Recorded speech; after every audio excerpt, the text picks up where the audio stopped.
Kobe Bean Bryant, the 5-time champion, 18-time All-Star, 2-time scoring champion, 2-time Finals MVP, 1 regular season MVP. The list of basketball accomplishments goes on and on. And not only that, as we all know, he holds the 2nd highest scoring total in NBA history with 81 points against the Toronto Raptors in 2006. And in true Kobe fashion, would finish his career with not only 1, but 2 jerseys retired for the most prestigious franchise in all of basketball, the Los Angeles Lakers. As many accolades as he collected on the NBA hardwood, the greatest game he ever played wasn't even in an NBA arena.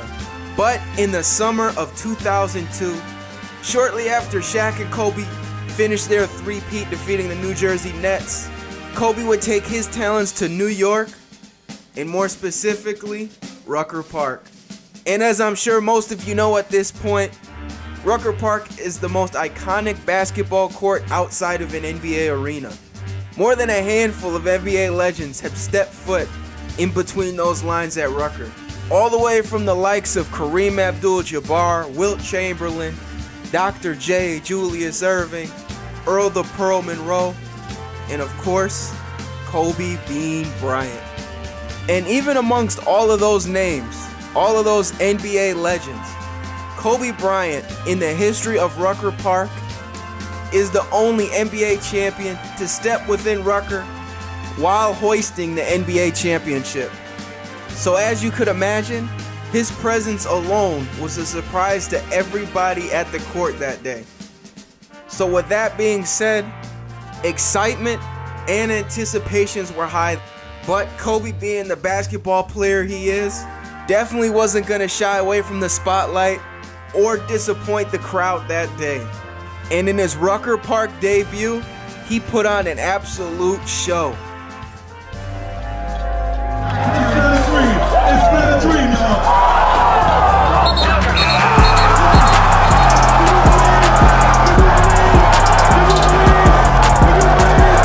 Tipped in, picked up by Kobe. Kobe wants to run. He's got a little game. Alley-oop the Bryant.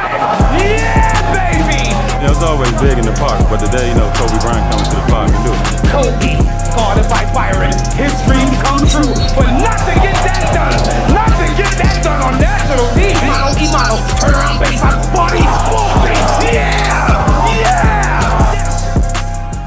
And as if the story couldn't get any better, in the middle of the game, it began to rain, and Kobe, being the dog he is, continued to play in the game, ultimately until the game was called due to the weather, but nonetheless surprised everybody at the court that day.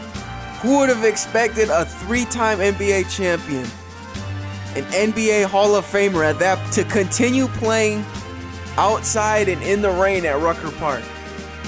And even in the rain, Kobe continued the show, and it was all made that much better by the MC Hannibal. Let's do the damn thing, boy. This is the K to the Izzo. He is the final frontier. He is the time is now. He is 3 rings. This is the Lord of the Rings. I like that one, J-Mouse. The Lord of the Rings. Imano, he's gonna tell his mother, Mommy, I got it, Kobe. He shot it in my face. But like I said, the game was cut short due to the rain. But nonetheless, not only did Kobe come out of the game with a few good nicknames and monikers, but ultimately a Rucker Park legend. But as always, with all that being said, I'll catch y'all in the future.